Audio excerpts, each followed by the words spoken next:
Ceritanya refleksi COVID-19. 3 bulan belakangan ini, banyak kejadian yang sedikit banyaknya menguras pikiran kita untuk mencernanya. Mulai dari pandemi COVID-19 yang berimbas pada yang lainnya, seperti berhentinya aktivitas sosial, pendidikan, kebijakan yang mengharuskan diam, kerja, dan ibadah di rumah.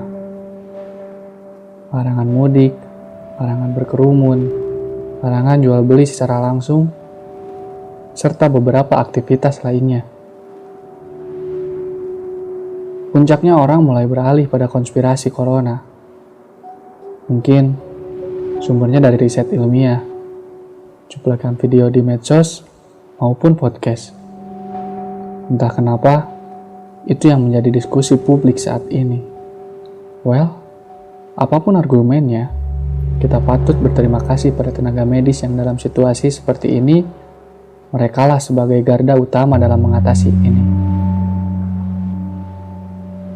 Kemudian dilanjutkan dengan terjadinya dentuman di beberapa daerah, di mana orang mulai menginterpretasikan terjadinya kiamat. Dunia maya pula dihebohkan dengan aktivitas YouTuber yang ngeprank sampah, serta meninggalnya beberapa sosok artis. Dari segi pemerintah pun, istilah mudik dan pulang kampung menjadi trending beberapa pembahasan di segala wacana.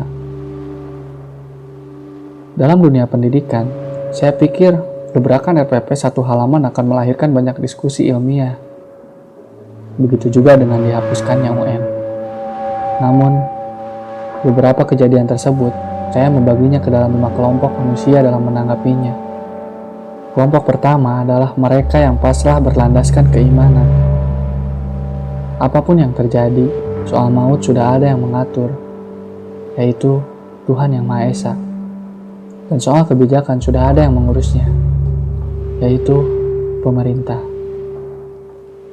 Mereka umumnya tetap melakukan aktivitas seperti biasanya, dan seolah-olah pemberitaan tentang banyaknya yang meninggal adalah berita yang ditanggapi dengan kalau sudah waktunya, tidak ada yang menghalangi.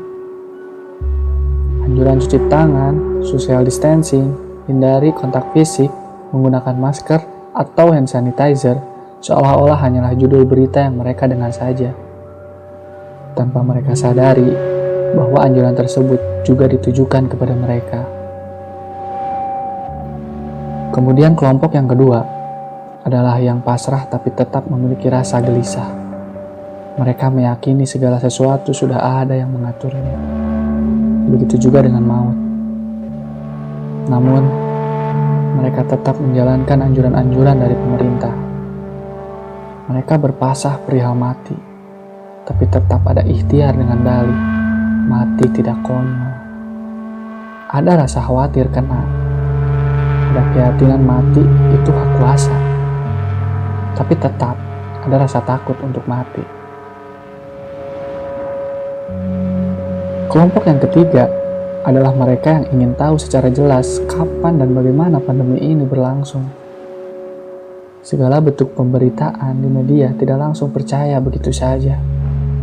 Umumnya, mereka akan melakukan riset dan cross-check. Perlu pembuktian empiris dan ilmiah. Kepercayaan mereka akan muncul jika telah melakukan riset dan membuktikannya sendiri. Apapun metode risetnya, mereka akan melakukannya. Selanjutnya adalah kelompok yang keempat, yaitu mereka yang berusaha selalu menemukan hikmah.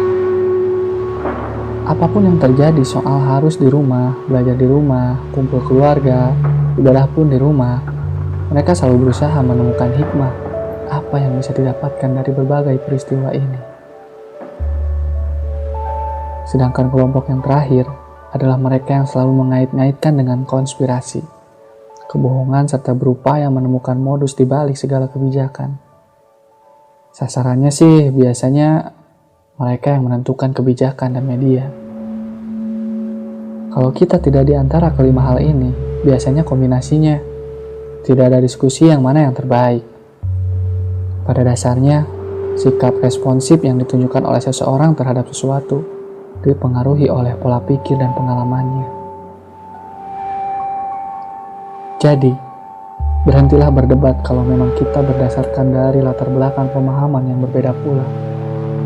Kalau mau diskusi, berdialog dan berdialektika, itu silakan. Tapi, sepakati dulu ranahnya di tataran apa. Silakan kalau mau adu riset, adu data, atau adu metodologi sekalipun.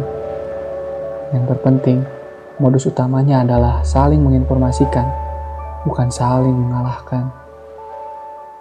Bila percaya konspirasi pun, itu juga silahkan. Atau mau memilih cuek dan gak peduli, itu juga silahkan. Hanya jangan memaksakan orang lain untuk sependapat denganmu. Dan jangan membenci mereka yang tidak sepemahaman denganmu pula.